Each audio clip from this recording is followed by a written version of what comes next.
தெய்வத்தின் குரல் இரண்டாம் பாகம் அத்வைத்தம் மூன்றாவது வழி பாகம் 2.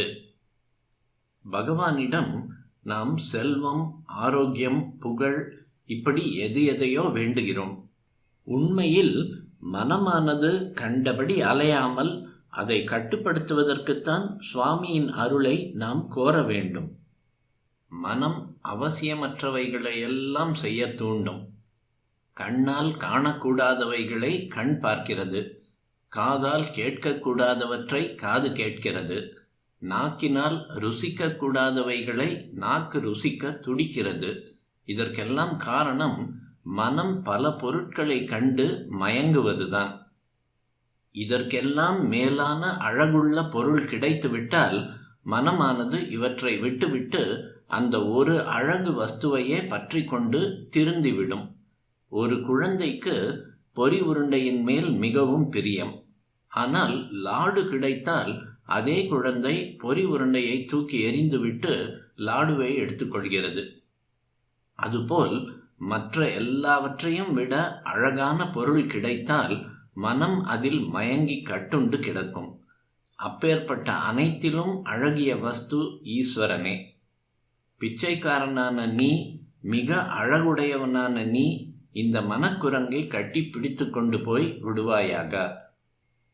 கபாலின் பிக்ஷோமே ஹிருதய கபி மத்யந்த சபலம் திருடம் பக்தியா பத்வா சிவபவதீனம் குரு விபோ என்று ஆச்சாரியால் சிவானந்த லஹரியில் கூறுகிறார். கபி என்றால் குரங்கு, ஹிருதய கபி மனக்குரங்கு. பகவானிடம் புதிதாக ஒன்றும் நாம் கேட்டு பெற வேண்டியதில்லை. நம்மிடம் இல்லாமல் அவனிடம் உள்ள ஏதோ ஒன்றை கேட்க வேண்டியதில்லை. நம்மிடமே இருக்கும்படியான நம் உண்மை ஸ்வரூபத்தை நாம் அறியவில்லை. நம்முடைய உண்மை ஸ்வரூபம் ஆனந்தமயமானது. பகவானே தான் அது, பரமாத்மாவே தான் அது. அப்படிப்பட்ட நம் நிஜஸ்வரூபத்தை மனத்தால் மறைத்து கொண்டு ஓயாமல் துக்கப்படுகிறோம். என் உண்மை நிலையை உணர அருள்வாயாக. என்னை நான் அறிய முடியாதபடி இந்த மனசு ஆட்டி படைக்கிறது. இதை அன்பினாலே கட்டுப்படுத்தி என்னிடம் கொடுத்தால் போதும். என் ஸ்வரூபத்தையே நான் காண முடியாமல் கெடுக்கும் இந்த கெட்ட மனப்போக்கை நீ எடுத்துப்போ. என் ஸ்வரூபத்தையே எனக்கு அளித்து அதை காக்க வேண்டிய காவலன் நீ என்று பிரார்த்திப்போம். தாய் விட்டபடி என்று இருக்கும் பூனைக்குட்டி போல் பகவானை சரணமடைய நமக்கு பக்குவமில்லை. குரங்காக திரிகிறது நம் மனசு. ஆனாலும் குரங்கு குட்டி போல் அவனை பற்றி கொள்ளவும் நமக்கு பக்குவமில்லை. குரங்கு குட்டியாக இருந்து கொண்டே பூனை அம்மாவின் ரட்சணையை கேட்பவர்களாக இருக்கிறோம். ஆகவே ஆச்சாரியாளின் மூன்றாவது வழியை பின்பற்றி நாமும் மனத்தை நீயே அடக்கி அருள்வாய் என்று பிரார்த்திப்போம். இது முதலில் சதாகால பிரார்த்தனையாக இருக்காது. சதாவும் பிரார்த்திக்கிறோம் என்றால் எப்போதும் அவனை விடாமல் பிடித்து கொண்டு மர்க்கட கிஷோரமாக இருக்கிறோம் என்றாகிவிடுமே. நமக்குத்தான் அவ்வளவு யோகியதை இல்லையே. ஆனாலும் ஏதோ கொஞ்சம் தவிப்பு, உருப்பட வேண்டும் என்ற கவலை உண்டாகிவிட்டதல்லவா. ஏதோ ஒரு நிலையில் 2 நிமிஷமாவது பிரார்த்தனை என்று பண்ண தோன்றுகிறதல்லவா. அப்போது இந்த பிரார்த்தனையை பண்ணிக்கொள் என்று ஆச்சாரியால் வழிகாட்டுகிறார். நான் முழுதும் குரங்காக இல்லை. மற்ற எல்லா விஷயத்திலும் மனசு குரங்காக திரிந்து கொண்டிருந்தாலும் உன்னை பிடித்து கொள்கிற விஷயத்தில் மட்டும் அப்படி இல்லை.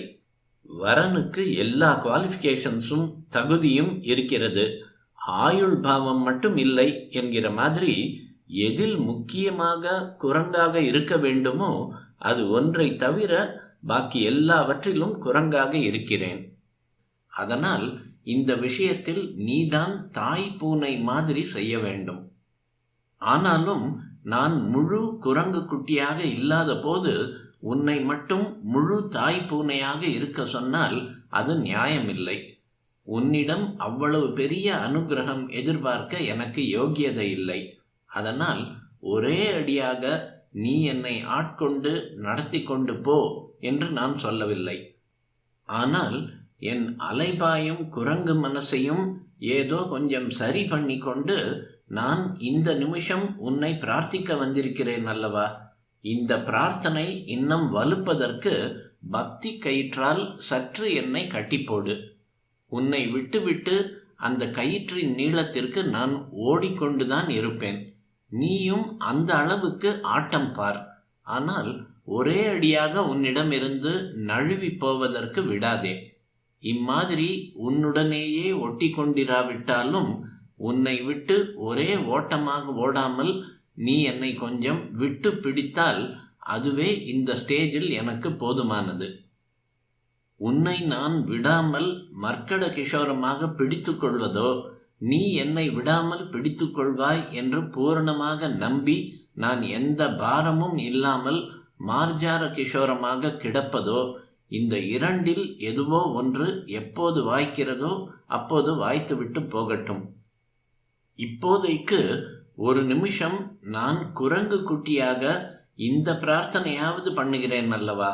இதற்கு பிரதியாக நீயும் கொஞ்சம் தாய் பூனையின் ஸ்வபாவத்தை காட்டி என்னை இன்னும் கொஞ்சம் கொஞ்சமாக முன்னேற பண்ணுவதற்கு எண்ணு. அதாவது எனக்கு உன்னிடம் உள்ள அன்பை, பக்தியை கொஞ்சம் கொஞ்சமாக வளர்த்து கொண்டு போக பண்ணு என்று இப்படி பிரார்த்தனை பண்ண வேண்டும். முதலில் நாம் இருக்கிற நிலையில் பக்தியை தா என்று பிரார்த்தனை பண்ணுவோம். பக்தி வந்த பின் பிரபத்தியில் எது மார்க்கட கிஷோரமா மார்ஜார கிஷோரமா என்பதை பார்த்து கொள்ளலாம். அந்த இரண்டுக்குமே மூலாதாரமாக பக்தி அல்லவா இருந்தாக வேண்டும். இரண்டுமே கலந்து கலந்துதான் வருகிறது என்கிற மாதிரி ஆச்சாரியால் ஸ்லோகத்தில் இருந்து துவனிக்கிறது. பிரார்த்தனை என்று ஒன்றை பண்ணுகிறோம் என்ற அளவுக்கு நாம் குரங்கு குட்டியாக அவனை துளி பிடித்து கொள்ளத்தான் செய்கிறோம். ஆனால் பிடிப்பு உறுதியாக இல்லை. பிடி நழுவி நாம் விழுந்து விடுகிற ஸ்திதியில்தான் இருக்கிறோம். இப்போது அதாவது நம் முயற்சி போதாத போது அவனே பூனை அம்மாவை போல் நமக்கு உறுதி தர வேண்டியிருக்கிறது என்ற உணர்வை பெற வேண்டும். நான் நழுவி விழாமல் பக்தி கயிற்றை போட்டு கட்டி பிடித்துக்கொள். திருடம் பக்தியா பத்வா சிவபவதீனம் குரு விபோ என்று வேண்டிக் கொள்ள வேண்டும். உன் அருள் என்ற கயிற்றால் கட்டிப்போடு என்று ஆச்சாரியால் சொல்லவில்லை. அப்படி சொன்னால் அவனே பூனை கவ்விக்கொள்கிற மாதிரி நம்மை கயிற்றால் தன் வசத்தில் வைத்துக்கொண்டு நம்மை உய்விக்கிற பொறுப்பை தானே வைத்து கொண்டு விடுகிறான் என்று ஆகிவிடும். பக்தியா பத்வா என்றே சொல்லுகிறார். அதாவது உன் அருளால் கட்டு என்று சொல்லாமல் என் பக்தியாலேயே என் மனசை கட்டு என்கிறார். பக்தி வலையில் படுவோன் என்று மாணிக்கவாசகர் சொன்ன மாதிரி ஆச்சாரியால் சொல்லவில்லை. அதாவது நம்மை விட்டு ஓடிக்கொண்டிருக்கிற அவனையே நாம் பக்தி கயிற்றால் கட்டுகிறோம் அல்லது பக்தி என்ற வலைக்குள் பிடித்து விடுகிறோம் என்று சொல்லவில்லை. இப்படி சொல்லி இருந்தால் அது முழுக்க மர்க்கட கிஷோர நியாயமாக ஆகிவிடும். இரண்டும் இல்லாமல் இரண்டும் கலந்த மாதிரி ஆச்சாரியால் சொல்கிறார். பக்தியால் அவனை கட்டுகிற பக்குவந்தான் நமக்கு இல்லையே. அதனால் இப்போது இந்த ஆரம்ப நிலையில் பக்தியையே அவன்தான் தர வேண்டும்.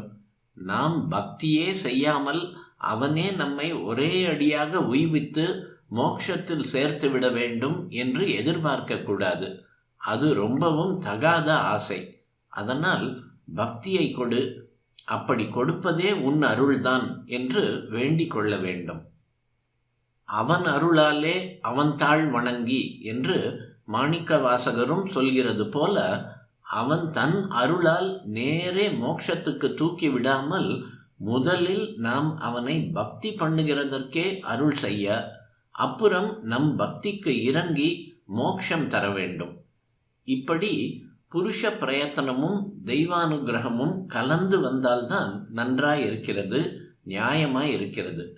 இப்போது நமக்கு சுரக்க வேண்டிய அன்பை, பக்தியையே அவன் ஒரு கயிறாக தரட்டும்.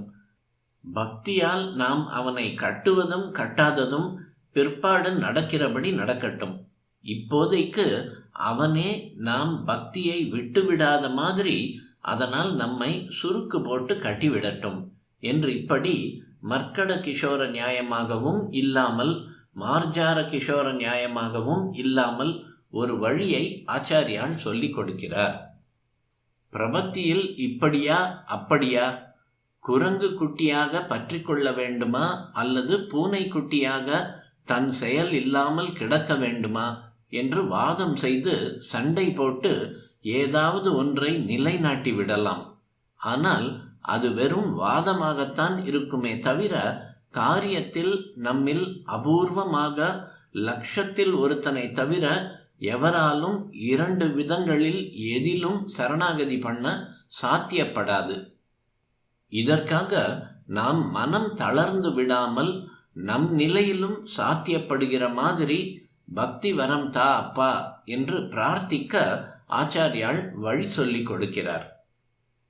இப்போதைக்கு இந்த 3வது வழியில் நிஜ பக்தியை கொடு என்று பிரார்த்தனை பண்ண முடிந்த மட்டும் பண்ணுவோம். அப்புறம் அது முதலில் சொன்ன 2 வழிகளில் எதில் கொண்டு சேர்க்கிறதோ அல்லது பகவத் பாதாளின் ஞான மார்க்கத்தில்தான் சேர்க்கிறதோ அப்படி சேர்த்துவிட்டு போகட்டும்.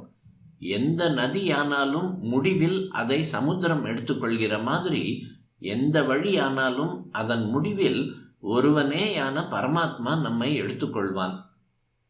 என் மனசை கட்டி உன் ஆதீனத்திலேயே வைத்துக்கொள்ளு என்று இங்கே நம்முடைய பக்தி பாவத்தை ஈஸ்வர பிரசாதமாகவே ஆச்சாரியால் விட்டுவிடுகிறார். அவரது பாஷ்யங்களிலும் அத்வைத்த பிரகரண கிரந்தங்களிலும் ஈஸ்வர ஆராதனத்தை மனம் ஒருமைப்படுவதற்காக அவர் உபாயமாக சொல்லியிருந்தாலும் ஈஸ்வரனின் அருளாலேயே பக்தியும் சம்பாதித்து கொள்ளப்பட வேண்டும் என்று சொல்லவில்லை. அந்த அத்வைத்த நூல்கள் ஞான விசாரமும் ஆத்ம தியானமும் செய்யக்கூடிய பக்குவம் பெற்றவர்களுக்கு ஏற்பட்டது.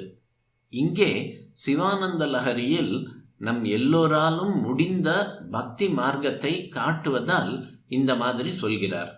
பக்தியினால் உபாசனையால் சாதகனே மனசை கட்ட வேண்டும் என்று ஞான புஸ்தகங்களில் சொல்கிறார்.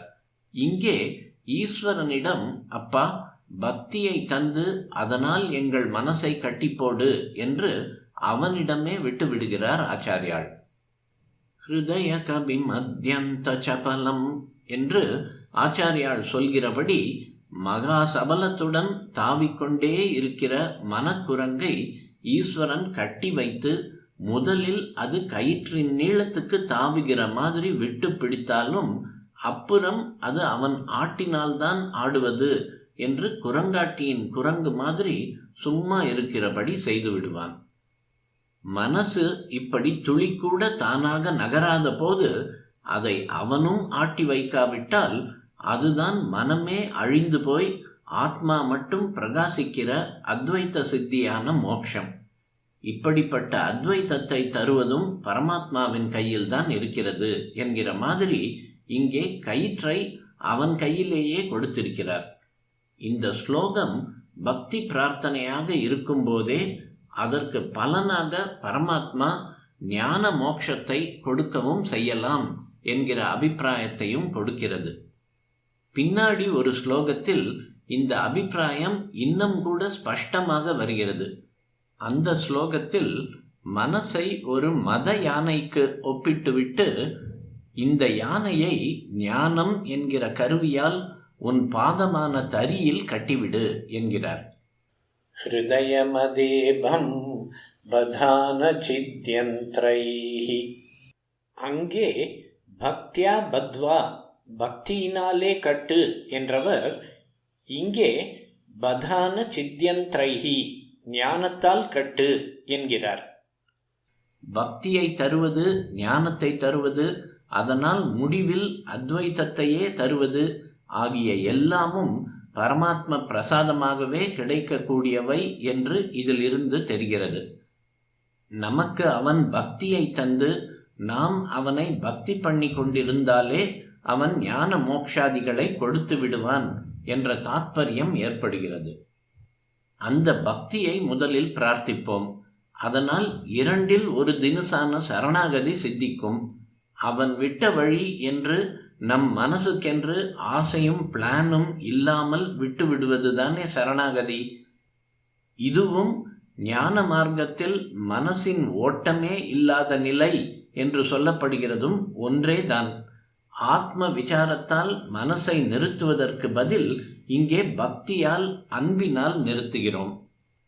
பக்தி மார்க்கத்திலே சொல்லப்படும் 2 விதமான சரணாகதிகளினாலும் சரி, ஞான மார்க்கத்திலே சொல்லப்படும் மனோநாசமானாலும் சரி, எதற்கும் முதலிலே வழியாக இருப்பது பக்திதான்.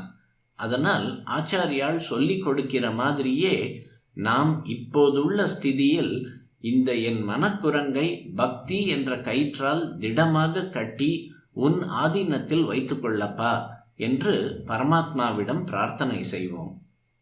கபாலின் பிக்ஷோ மே ஹிருதய கபி மத்யந்த சபலம் திருடம் பக்த்யா பத்வா சிவபவததீனம் குரு விபோ.